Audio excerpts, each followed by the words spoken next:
Hello everyone, good evening. स्वागत है आप सभी का ऑनलाइन स्टडी में। आज के इस वीडियो में बात करेंगे साइंस के टॉप 50 क्वेश्चंस के बारे में, जो कि पार्ट 3 है। इससे पहले हम लोगों ने पार्ट 2 तक काफी अच्छे क्वेश्चन आपके साथ डिस्कस किया था, जो कि आने वाले सभी एग्जाम्स के लिए इंपॉर्टेंट होगा। अगर आपने नहीं देखा है तो लिंक आपको इस वीडियो के नीचे डिस्क्रिप्शन में मिलेगा, आप वहां से देख सकते हैं। और इसका PDF आपको टेलीग्राम ग्रुप पर दिया जाएगा। तो चलिए फ्रेंड्स, इस वीडियो को शुरू करते हैं।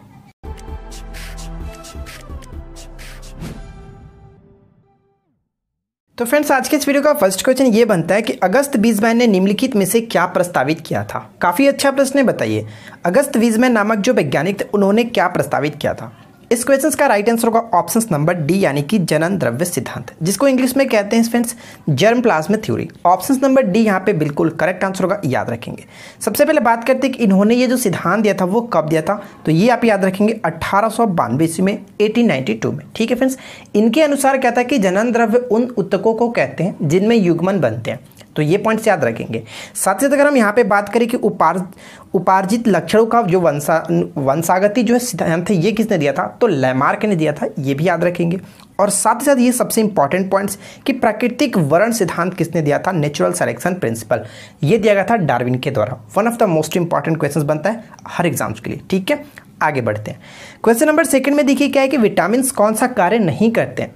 बताइए फ्रेंड्स, विटामिन कौन से कार्य नहीं करते हैं। चाहे आप किसी भी गवर्नमेंट एग्जाम्स के प्रिपरेशन कर रहे हैं, तो फ्रेंड्स ये सारे क्वेश्चंस आपके हर एग्जाम्स में डेफिनेटली पूछे जाते हैं, तो इन वीडियो को आप मिस मत किया करो।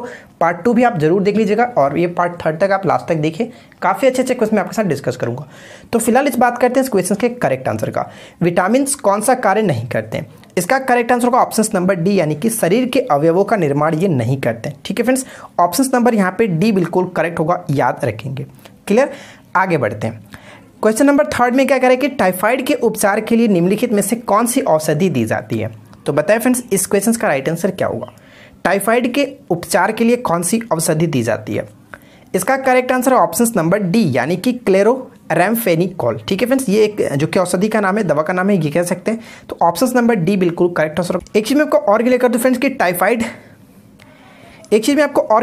जो टाइफाइड यहाँ पे आप देख रहे हैं, टाइफाइड को एक और नाम से जाना था, जिसको मियादी बुखार भी कहते हैं, और ये जीवाणु से होता है। और कभी कभी पूछा था कि किस जीवाणु के कारण ये होता है, तो साल्मोनेला टाइफी नामक जीवाणु के कारण होता है, ये भी आप याद रखेंगे। ठीक है, चलिए आगे बढ़ते हैं। क्वेश्चन नंबर 4 में देखिए क्या करें कि निम्न स्रोतों के ऊर्जा विकिरण की बढ़ती हुई, यानी कि वेवलेंथ के आधार पर आपको बताना फ्रेंड्स कि बढ़ती हुई जो ऊर्जा दी गई है, यानी कि वेवलेंथ के आधार पर कौन सा सही क्रम होगा, ये आपको बताना।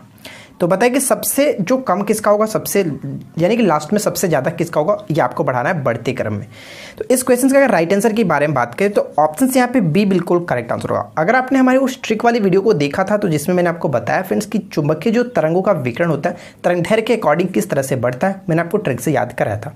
ठीक है, तो फिलहाल अगर बात करें इस क्वेश्चन के राइट आंसर का, तो ऑप्शन बी हो रहा है। लेकिन अगर हम देखें एक एक करके पॉइंट्स, तो देखिए फ्रेंड्स, सबसे जो कम होता है, जैसे मैंने आपको क्या बताया, मैंने आपको सबसे कम बताया गामा किरण का होता है, उसके बाद एक्स किरण का, उसी तरह से फ्रेंड्स अल्ट्रा वायलेट रे होता है, उसके बाद विजिबल रे, इंफ्रारेड, माइक्रोवेव, और लास्ट में आपका आता है रेडियो वेव। ठीक है, तो यहाँ पे अगर हम बात करें फ्रेंड्स कि सबसे जो कम होगा अकॉर्डिंग टू ऑप्शंस, तो राइट आंसर यहाँ पे आप देख सकते हैं कि सबसे पहले परावैज्ञानिक किरण होगा, UV मैंने आपको बताया था। उसके बाद फ्रेंड्स अल्ट्रा वायलेट रे के बाद क्या आता है हमारा, जो कि दृश्य, यानी कि विजुअल लाइट्स। ठीक है, यानी कि 4 के बाद 3, और उसके बाद इंफ्रारेड, और लास्ट में आपका रेडियो वेव। तो ये होगा हमारा सही क्रम, ऑप्शन बी बिल्कुल करेक्ट आंसर हो जाएगा। ठीक है, आगे बढ़ते हैं और देखिए नेक्स्ट क्वेश्चन क्या कह रहा है। देखिए फ्रेंड्स, एक चीज़ मैं क्लियर कर दूं, अगर आपको ये वीडियो पसंद आती है तो प्लीज़ यार वीडियो को लाइक किया करो। आप लोग वीडियो को सिर्फ देखते हो और बिना कुछ रिस्पांस किए आप वीडियो को छोड़ करके चले जाते हो, ऐसा कुछ नहीं कीजिए। प्लीज़ वीडियो को लाइक किया कीजिए या फिर डिसलाइक किया कीजिए, ये आपका हक बनता है। ठीक है, तो फिलहाल देखिए क्वेश्चन नंबर 5 में क्या कह रहे हैं कि कौन सी रक्तवाहिका साफ रक्त फेफड़े से हृदय में ले जाती है। क्या होगा इस क्वेश्चन का राइट आंसर। इस क्वेश्चन का करेक्ट आंसर होगा ऑप्शन नंबर सी, यानी कि फ्यूफस सीरा। ऑप्शन नंबर जो कि सी बिल्कुल करेक्ट आंसर होगा। ठीक है फ्रेंड्स, जिसको इंग्लिश में हम लोग क्या कहते हैं, पाल्मोनरी वाइन्स कहते हैं। ऑप्शन नंबर सी बिल्कुल करेक्ट होगा। तो थोड़ा सा ये मिसप्रिंट टाइप किया गया, तो आप इसको इग्नोर करेंगे। ठीक है, पाल्मोनरी वाइन्स कहते हैं, इस चीज़ को आप याद रखेंगे।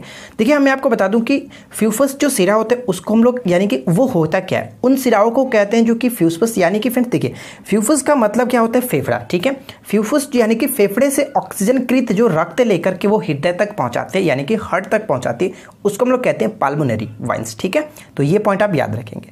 क्वेश्चन नंबर 6 में देखिए क्या कह रहा है कि टेस्ला निम्नलिखित में से किसकी इकाई है। तो बताइए फ्रेंड्स कि टेस्ला जो होता है वो निम्नलिखित में से किसकी इकाई है, ये यूनिट है। इस क्वेश्चन का करेक्ट आंसर होगा ऑप्शन नंबर, जो कि फ्रेंड्स करेक्ट है यहाँ पे सी, चुंबकीय तीव्रता की। मैं आपको बता दूं कि चुंबकीय क्षेत्र की तीव्रता का ये मात्रक है टेस्ला।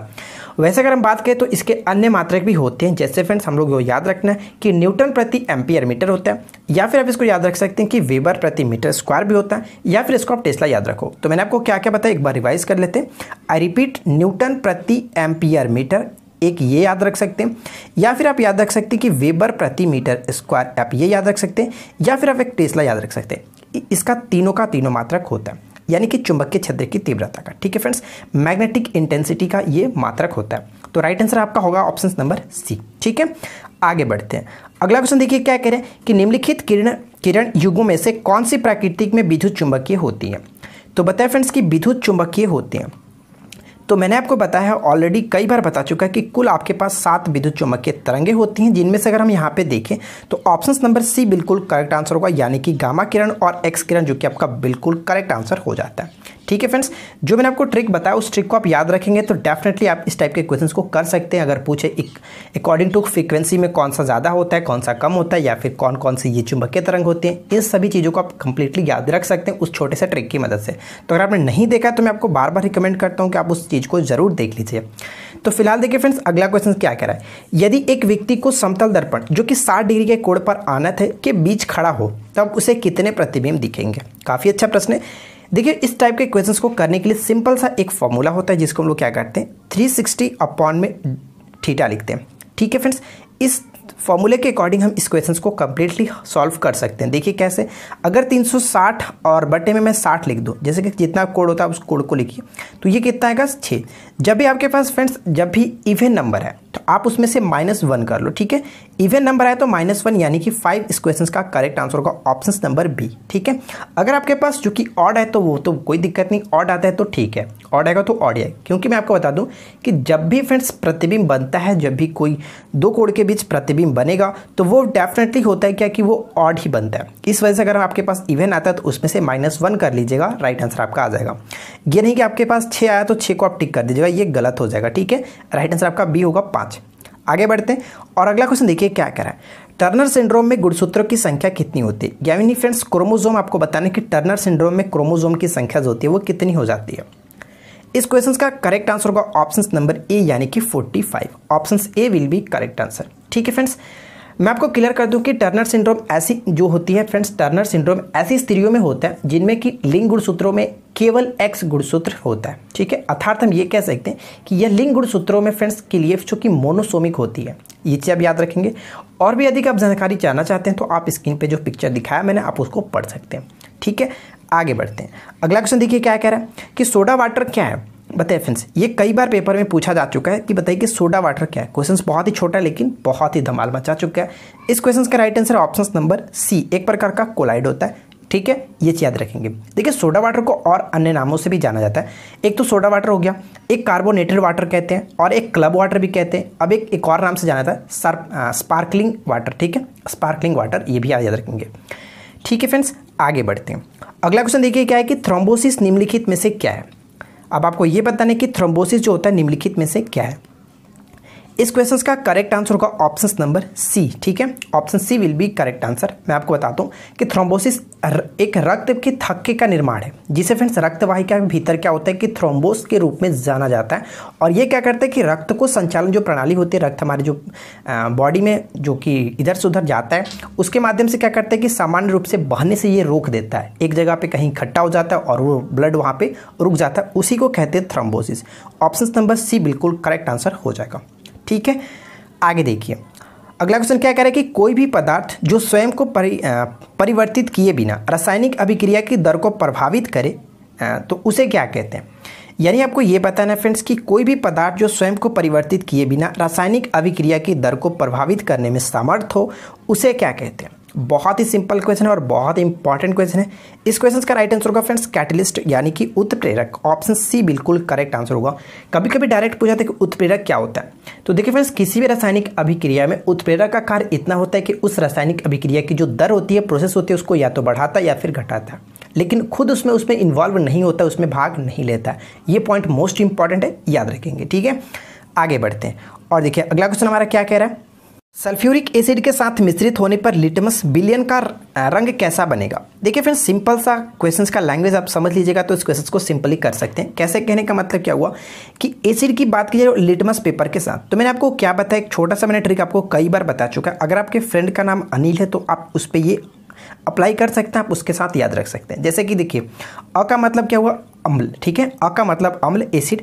अम्ल क्या करता है कि नीले लिटमस को लाल में कन्वर्ट करता है। यानी फ्रेंड्स आपको ये याद रखना है कि अम्ल की बात की जा रही है, एसिड की, सल्फ्यूरिक एसिड की, तो वो क्या करेगा कि बात लिटमस पेपर की जाए तो ये नीले को ही लाल में कन्वर्ट करेगा। इसलिए क्वेश्चन का राइट आंसर होगा ऑप्शन नंबर सी, सॉरी, यानी कि कन्वर्ट कैसा बनेगा ना, ये क्वेश्चन कह रहा है, तो ऑप्शन आपका बी बिल्कुल करेक्ट आंसर होगा। यानी कि अम्ल क्या करते हैं कि नीले को लाल में कन्वर्ट करता है। तो यहाँ पे जो अम्ल की बात की जा रही है वो मिश्रित होने पर लिटमस विलयन का रंग कैसा करेगा, तो यानी कि वो नीले को लाल में कन्वर्ट कर देगा। इसलिए राइट आंसर ऑप्शन बी बिल्कुल करेक्ट आंसर हो जाता है। ठीक है फ्रेंड्स, जस्ट इसका अपोजिट अगर हम बात करें कि जो कि क्षार क्या करता है, तो अगर आपको एक याद होगा तो डेफिनेटली ये उसका उल्टा हो जाएगा कि वो लाल लिटमस को नीले में कन्वर्ट करता है। तो आई होप कि आप ये चीज़ समझ चुके होंगे। ठीक है, चलिए आगे बढ़ते हैं और अगला पॉइंट देखिए क्या कह रहा है। निम्नलिखित धातुओं पर विचार कीजिए। यानी फ्रेंड्स आपको फर्स्ट, सेकंड, थर्ड पॉइंट्स को पढ़ना है। यूरेनियम, रेडियम और प्लूटोनियम दिया गया और आपको ये बताना है उपरोक्त में से कौन से नाभिकीय संयंत्र जो बनाने में प्रयोग में लाए जाते हैं। इस क्वेश्चन का राइट आंसर होगा ऑप्शन नंबर फ्रेंड्स बी, यानी कि यूरेनियम और प्लूटोनियम का प्रयोग किया जाता है। ऑप्शन नंबर बी बिल्कुल करेक्ट आंसर हो जाता है। अब आपके लिए एक छोटा सा क्वेश्चन, यहाँ पे आप जो रेडियम देख रहे हैं, रेडियम के बारे में आपको नीचे कमेंट्स करके बताना है कि रेडियम की खोज किसने की थी और ये किसका अयस्क है। पहला क्वेश्चन की खोज किसने की थी और दूसरा क्वेश्चन ये कि आपको ये बताना है कि किसका अयस्क है। ठीक है, चलिए आगे बढ़ते हैं और देखिए 15 नंबर क्वेश्चन में क्या कह रहा है। निम्नलिखित में से किसने लेजर का आविष्कार किया था। तो बताए फ्रेंड्स कि लेजर का आविष्कार किसने किया था। इस क्वेश्चन का करेक्ट आंसर होगा ऑप्शन नंबर ए, यानी कि थियोडर मेमन। ठीक है, option number A will be correct answer. सबसे पहले बात करते हैं कि लेजर का फुल फॉर्म क्या होता है, LASER। ठीक है, लेजर का फुल फॉर्म भी कभी कभी पूछा जाता है। तो सबसे पहले आपको याद रखना है कि लेजर का फुल फॉर्म क्या है, light amplification by stimulated emission of radiation. ठीक है, I repeat, light amplification by stimulated emission of radiation, ये चीज़ आप याद रखेंगे। ठीक है फ्रेंड्स, आगे बढ़ते हैं। अगला क्वेश्चन देखिए क्या कह रहा है। नेक्स्ट क्वेश्चन ये कह रहा है कि विघट नाभिक पदार्थों द्वारा कौन सी विद्युत चुंबकीय विकिरण उत्सर्जित होती है। यानी फ्रेंड्स आपको ये बताना है कि जब पदार्थ विघटित होने लगता है, विघटित पदार्थों के द्वारा कौन सी विद्युत चुंबकीय विकिरण उत्सर्जित होती है। तो यहाँ पे अगर हम बात करें विद्युत चुंबकीय, तो यहाँ पे देखिए राइट आंसर होगा ऑप्शन नंबर ए। वैसे तो मैं आपको बता दूं कि अल्फा, बीटा और गामा ये तीनों प्रकार की किरण उत्सर्जित होता है, लेकिन अकॉर्डिंग टू ऑप्शन अगर हम बात करें तो सिर्फ और सिर्फ यहाँ पे गामा किरण दिया गया। इसलिए राइट आंसर आपका ऑप्शन नंबर जो कि ए बिल्कुल करेक्ट आंसर हो जाएगा। ठीक है फ्रेंड्स, आगे बढ़ते हैं और अगला पॉइंट देखिए क्या है। नेक्स्ट क्वेश्चन क्या बनता है कि निम्नलिखित में से किसने चलचित्र प्रेक्षपित्र का आविष्कार किया था। ठीक है फ्रेंड्स, यानी कि मूवी प्रोजेक्टर, आपको ये बताना है कि इसका आविष्कार किसने किया था। तो सिंपल सी बात है, अगर ये बात की जा रही है तो डेफिनेटली ये कि टेलीविजन के बारे में भी बात की जा रही है, इसलिए JL बेयर जो कि बिल्कुल करेक्ट आंसर हो जाता है। ठीक है, आगे बढ़ते हैं।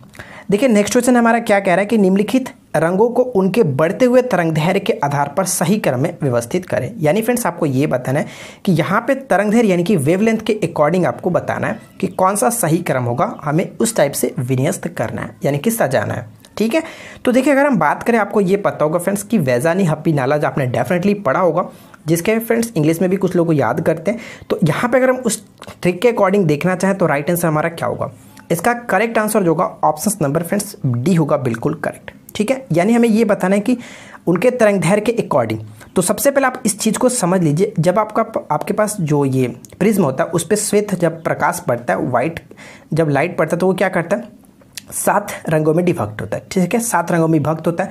इसमें क्या होता है, सबसे जो ज़्यादा जो विचलित होता है वो होता है वॉयलेट किरण यानी फ्रेंड्स बैंगनी किरण, और सबसे कम जो विभक्त होता है, सबसे कम जो विचलित होता है वो होता है जो कि रेड कलर। ठीक है, यानी कि जिसका सबसे ज़्यादा विचलित होगा, सबसे ज़्यादा वो बिखरेगा, उसका वेवलेंथ सबसे कम होगा। तो सबसे कम यहाँ पे बैंगनी रंग का होगा क्योंकि ये सबसे ज़्यादा बिखर रहा है, और सबसे कम जो बिखर रहा है वो रेड कलर होता है, इसलिए इसका प्रयोग खतरे के सिग्नल में भी किया जाता है। तो हम यहाँ पे ये कह सकते हैं कि इसका वेवलेंथ काफ़ी ज़्यादा होता है क्योंकि हम काफ़ी दूर तक इसको देख सकते हैं। ठीक है, तो इसका वेवलेंथ सबसे ज़्यादा होगा और सबसे कम होगा जो कि बैंगनी का। तो अगर यहाँ पे हम अकॉर्डिंग टू ऑप्शंस का सजाना चाहें तो 4 नंबर तो सबसे पहले आएगा, 4 नंबर। और उसके बाद अगर हम देखें तो फ्रेंड्स 4 नंबर के बाद हमारा क्या आता है, उसके बाद हमारा आता है कि नीला कलर, यानी कि 2, यहाँ पे आएगा 4 के बाद 2 और उसके बाद आप देखेंगे पीला और उसके बाद लास्ट में आप अकॉर्डिंग टू ऑप्शंस में नारंगी आता है, ठीक है। और उसके बाद आपका जो कि नारंगी के बाद फ्रेंड्स क्या आएगा, लाल आएगा। तो इस तरह से आप इसको कर सकते हैं, इसमें कोई दिक्कत नहीं है। तो आई होप कि आप इस चीज़ को समझ चुके होंगे और इस चीज़ को आप याद भी रखिएगा। आगे बढ़ते हैं, अगला क्वेश्चन देखिए क्या कह रहा है कि निम्नलिखित में से कौन सा रोग प्रोटोजोआ द्वारा होता है। तो यानी आपको ये बताना कि प्रोटोजोआ के कारण होने वाला इसमें रोग कौन सा है। तो देखिए फ्रेंड्स, प्रोटोजोआ से होने वाला यहाँ पे जो रोग है वो है सिर्फ और सिर्फ मलेरिया। ऑप्शन नंबर बी बिल्कुल करेक्ट आंसर होगा। मलेरिया जो होता है वो प्रोटोजोआ से होता है, ठीक है। प्लाज्मोडियम नामक प्रोटोजोआ से होता है, ये चीज़ आप याद रखेंगे। और जो डेंगू होता है वो एक वायरस से होने वाला रोग है, तो इसमें आप कंफ्यूज मत कीजिएगा। अगला क्वेश्चन क्या करें कि किसी तत्व को रासायनिक विज्ञान में आवारा तत्व की संज्ञा दी गई है। यानी कि किस तत्व को आपको बताना है कि किस तत्व को आवारा तत्व की संज्ञा दी गई है। इस क्वेश्चन का करेक्ट आंसर है ऑप्शन नंबर डी, हाइड्रोजन, ठीक है friends. Option D will be correct answer. बहुत हल्का और वायुमंडल में सबसे ऊपरी स्थान पर पाया जाता है, ऊपरी सतह में पाया जाता है, इस वजह से इसको आवारा तत्व कहते हैं, ठीक है। आगे बढ़ते हैं, नेक्स्ट क्वेश्चन देखिए क्या कि फार्मलिन किसका 40% विलियन है। यानी फ्रेंड्स फार्मलिन जो होता है वो किसका 40% विलियन है कहते हैं। इसका करेक्ट आंसर होगा ऑप्शन नंबर ए, मेथेनॉल, ठीक है, मेथेनॉल। इसको आप इस तरह से भी समझ सकते हैं कि देखिए फार्मलिन जो होता है वो फॉर्मल्डिहाइड का लगभग 40% विलियन होता है। हम इस तरह से कह सकते हैं कि फॉर्मल्डिहाइड के 40% विलियन को फार्मलिन कहते हैं, ठीक है। अब ये फॉर्मल्डिहाइड क्या है, तो फॉर्मल्डिहाइड का जो IUPAC नेम होता है वो होता है मेथेनॉल, ठीक है। तो ये चीज़ आप याद रखेंगे, इसलिए ऑप्शन ए हमारा बिल्कुल करेक्ट आंसर हो जाता है। कभी कभी फॉर्मल्डिहाइड भी देगा, कभी कभी जो कि मेथेनॉल भी देगा, तो आप दोनों चीज़ को याद रखिएगा। दोनों एक ही चीज़ है, बस थोड़ा सा नाम चेंज किया गया, ठीक है।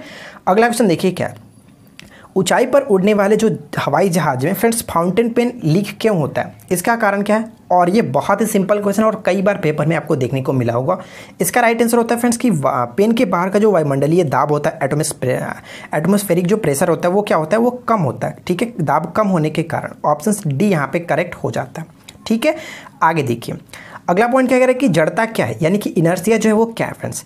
इनर्शिया आपको पता है कि इनर्शिया क्या होता है, जो बल का फर्स्ट लॉ होता है, गति का जो न्यूटन के जो लॉ ऑफ मोशन है उसका जो फर्स्ट लॉ है उसी को हम लोग कहते हैं लॉ ऑफ इनर्शिया, ठीक है।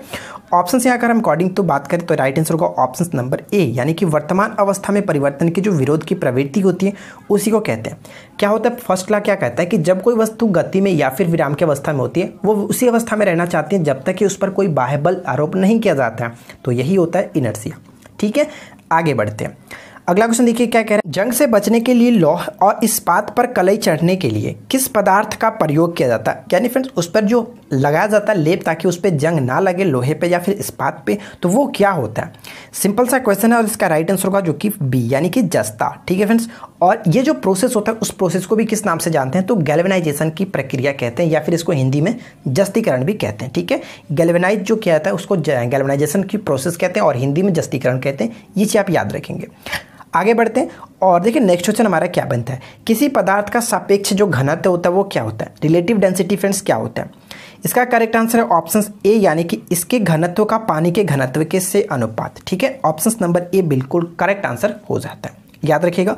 आगे बढ़ते हैं, क्वेश्चन नंबर 26 में क्या कह रहे हैं कि निम्नलिखित में से कौन सा कथन सही है। तो इस चीज़ को ध्यान से पढ़िए, उसके बाद बताइए कि कौन सा कथन सही होगा। तो चलिए एक एक करके पॉइंट्स को क्लियर करते हैं। सबसे पहला पॉइंट्स में क्या कह रहा है कि कार्बनिक यौगिकों के लिए इथेनॉल एक अच्छा विलायक है। अच्छा विलायक का मतलब फ्रेंड्स कि गुड सॉल्वेंट है, ठीक है। काफ़ी अच्छे तरीके से ये मिल जाता है, पानी में भी आप इसको मिला करके देख सकते हैं, कोई दिक्कत नहीं है।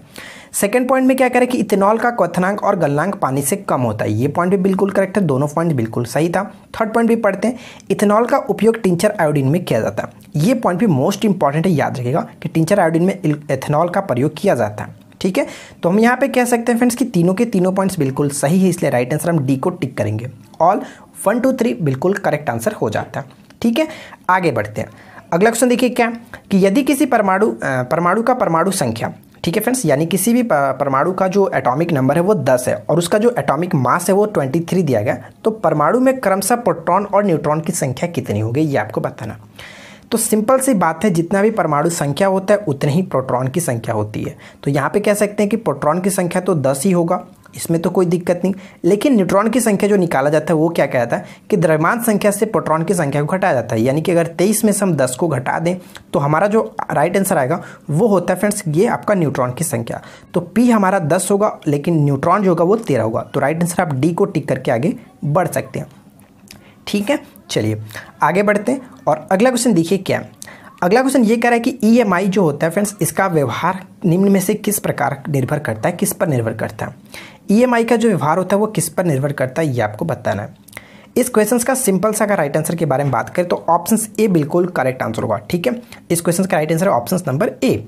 यानी कहने का मतलब ये हुआ कि विद्युत चुंबकीय जो विकिरण का व्यवहार होता है उसकी तरंगदैर्घ्य पर निर्भर करता है। अगर तरंगदैर्घ्य अधिक होता है उसकी आवृत्ति कम होती है, और आवृत्ति अधिक होगी तो उसका तरंगदैर्घ्य कम होगा। क्योंकि आपको ये तो पता होगा v = n लेमडा होता है, यानी m क्या होता है, ये इसकी फ्रीक्वेंसी होती है, और लेमडा जो होता है इसका वेवलेंथ होता है। ये बढ़ेगा तो ये घटेगा, और ये घटेगा तो ये बढ़ेगा, ठीक है। इस तरह से आप समझ सकते हैं। आगे बढ़ते हैं और अगला क्वेश्चन देखिए क्या है कि जो परागण बंद पुष्पों में होता है वो क्या कहलाता है। बंद पुष्पों में होने वाला परागण को क्या कहते हैं। इसका करेक्ट आंसर होगा ऑप्शन नंबर ए, यानी कि cleistogamy. Option A will be correct answer, याद रखेंगे, ठीक है फ्रेंड्स। चलिए अगला क्वेश्चन देखिए क्या। नेक्स्ट क्वेश्चन ये बनता है कि बीज यानी कि सीड्स विकसित होते हैं किसके द्वारा। इसका राइट आंसर है ऑप्शन नंबर बी, यानी कि बीजांड से। Option B will be correct answer, by spore. Option number B correct answer हो जाता है। अगला क्वेश्चन देखिए क्या कहता है कि पीत ज्वर का स्थानांतरण होता है। क्या होगा इस क्वेश्चन का राइट आंसर कि पीत ज्वर का स्थानांतरण जो होता है वो किसके द्वारा होता है। इसका करेक्ट आंसर है ऑप्शन नंबर फ्रेंड्स सी, यानी कि मादा एनिस मच्छर के द्वारा, ठीक है। ऑप्शन नंबर सी बिल्कुल करेक्ट आंसर हो जाता है।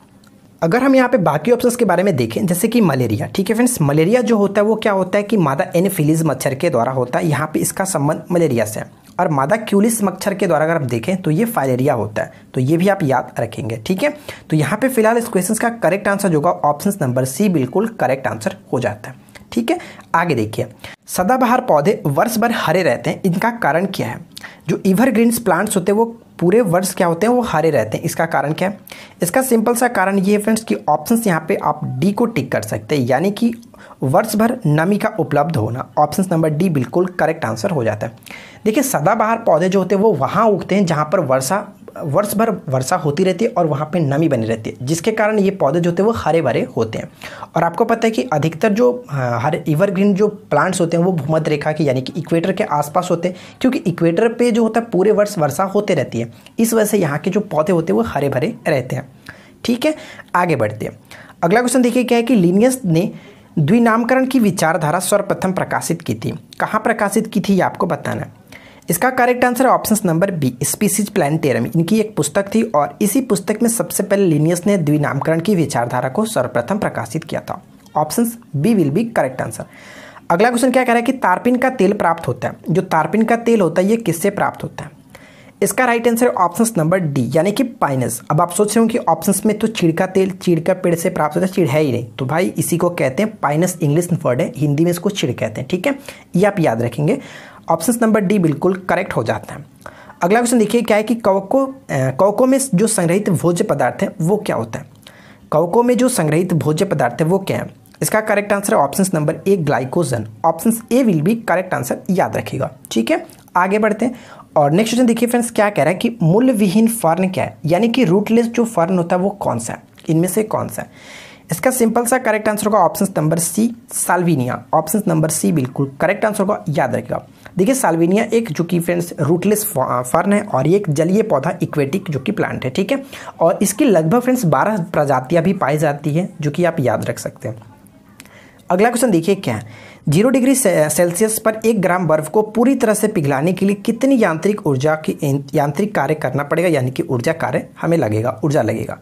सिंपल सा इसका राइट आंसर अगर हम बात करें तो ऑप्शन नंबर बी बिल्कुल करेक्ट आंसर होगा, 80 जूल, ठीक है फ्रेंड्स। ऑप्शन बी बिल्कुल करेक्ट आंसर है, याद रखिएगा।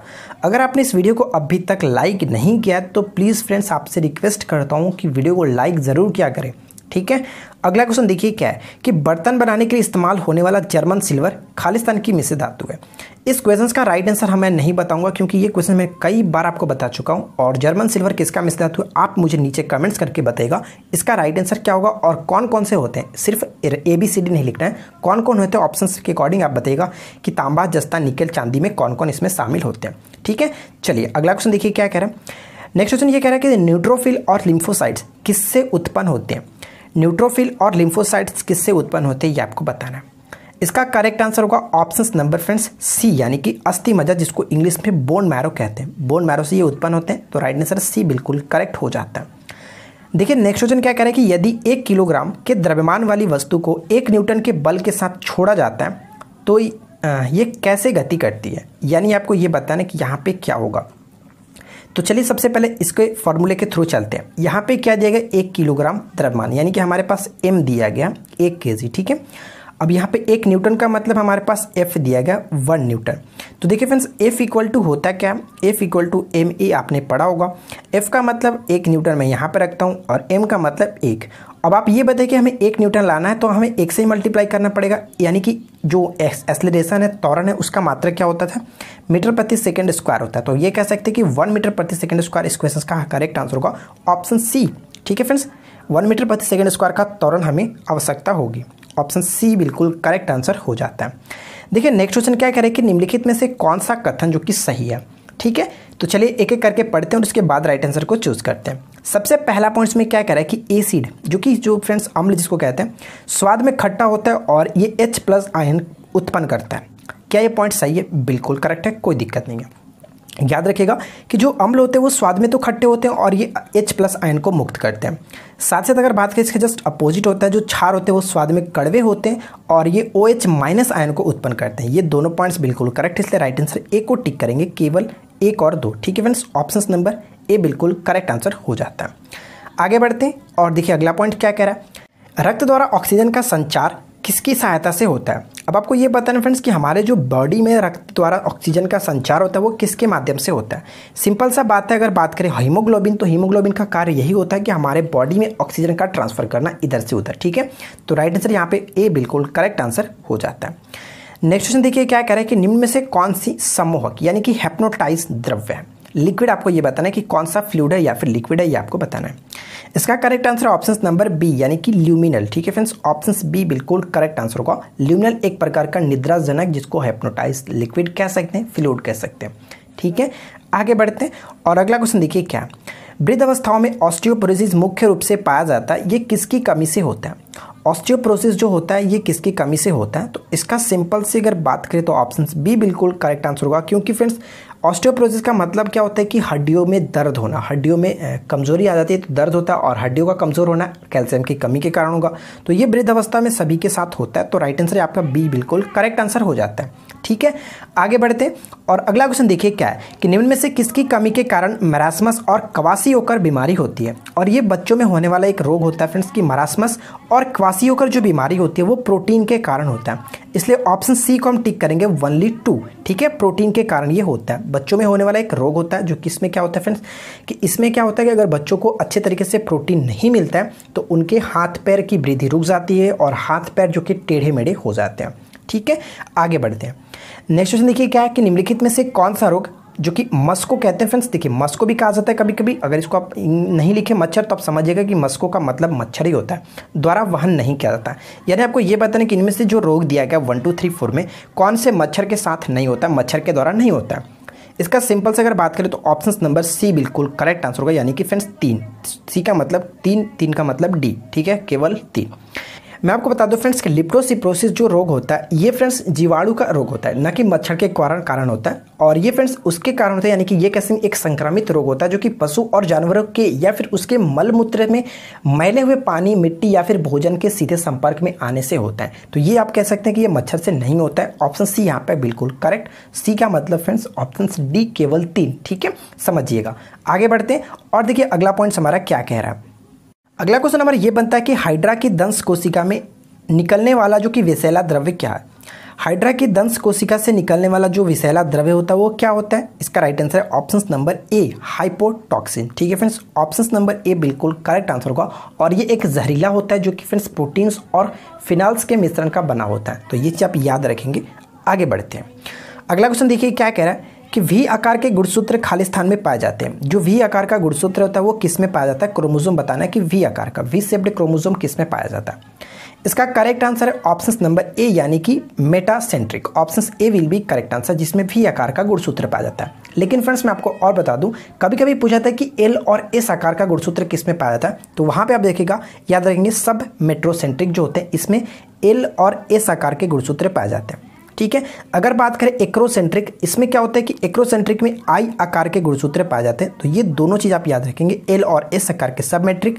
और एक्रोसेंट्रिक में अगर बात करें तो इसमें आई आकार के और मेटासेंट्रिक में वी आकार के गुणसूत्र पाए जाते हैं। तो इस क्वेश्चन का राइट आंसर ऑप्शन ए बिल्कुल करेक्ट होगा, याद रखिएगा। आगे बढ़ते हैं और अगला क्वेश्चन देखिए क्या है कि निम्नलिखित में से किस में कोशिका भित्ति नहीं होती है। तो कोशिका भित्ति यानी कि सेल वॉल नहीं होता है। इसका सिंपल सा राइट आंसर होगा ऑप्शन सी माइक्रोप्लाज्म। ठीक है फ्रेंड्स, माइक्रोप्लाज्म में कोई भी कोशिका भित्ति नहीं होती है, इसलिए ऑप्शन सी को टिक करके आगे बढ़ सकते हैं। अगला क्वेश्चन देखिए क्या कह रहा है। नेक्स्ट क्वेश्चन ये कह रहा है कि यदि किसी कण का रैखिक संवेग दुगना कर दिया जाए तो उसकी गतिज ऊर्जा क्या होगी। ठीक है फ्रेंड्स, यानी आपको ये बताना है कि रैखिक जो संवेग है, मोमेंटम है, इसका अगर दुगना कर दिया जाए, सेकंड 2 टाइम्स कर दिया जाए या फिर कह सकते हैं कि डबल कर दिया जाए, तो इसकी गतिज ऊर्जा पे क्या इफेक्ट पड़ेगा। तो here we can use friends relation between kinetic energy and momentum formula. तो आपको पता है कि वो फार्मूला क्या होता है, तो डेफिनेटली आपने पढ़ा होगा जो कि काइनेटिक एनर्जी और मोमेंटम का जो रिलेशन होता है ये होता है K=P²/2m। ये आपने डेफिनेटली पढ़ा होगा कहीं ना कहीं। ठीक है, तो यहाँ पे हम क्या करेंगे कि मोमेंटम को डबल किया जाता है। तो हम यहाँ पे क्या करते हैं, मान के चलते हैं कि हम इसको अब KE2 कर लेते हैं, जो हमारा नया वाला बन रहा है। तो देखिए P को मैं डबल करता हूँ, ये 2 टाइम्स हो गया और यहाँ पे 2m कोई दिक्कत नहीं। ठीक है फ्रेंड्स, तो ये क्या होता है कि 4p जो हो जाएगा इस तरह से 4p² और नीचे 2m। तो क्या हम कह सकते हैं कि इसके जगह पे पुराना वाला रख सकता हूँ, यानी कि 4, इसके जगह पे 4KE पहले वाला आ गया। तो बताइए फ्रेंड्स ये कितना टाइम्स हो गया, 4 टाइम्स हो गया कि नहीं। इसलिए राइट आंसर हम सी को टिक करेंगे, ये 4 गुना हो जाता है। ऑप्शन नंबर सी बिल्कुल करेक्ट आंसर हो जाता है। ठीक है फ्रेंड्स, तो उम्मीद करता हूँ कि ये चीज़ आप समझ चुके होंगे। अगर आपको ये वीडियो पसंद आई हो तो प्लीज़ वीडियो को लाइक कीजिएगा। यहाँ पे जो भी मैंने आपको 50 क्वेश्चन आपके साथ डिस्कस किया वो काफ़ी चुनिंदा प्रश्न थे आपके आने वाले सभी एग्जाम्स के लिए। तो वीडियो पसंद है तो वीडियो को लाइक कीजिए, अपने दोस्तों के साथ शेयर कीजिए और आने वाले नए वीडियो के लिए चैनल को सब्सक्राइब करके नोटिफिकेशन बिल को ऑन कर सकते हैं। हम मिलते हैं नेक्स्ट वीडियो में। Thanks for watching, keep learning, have a good day.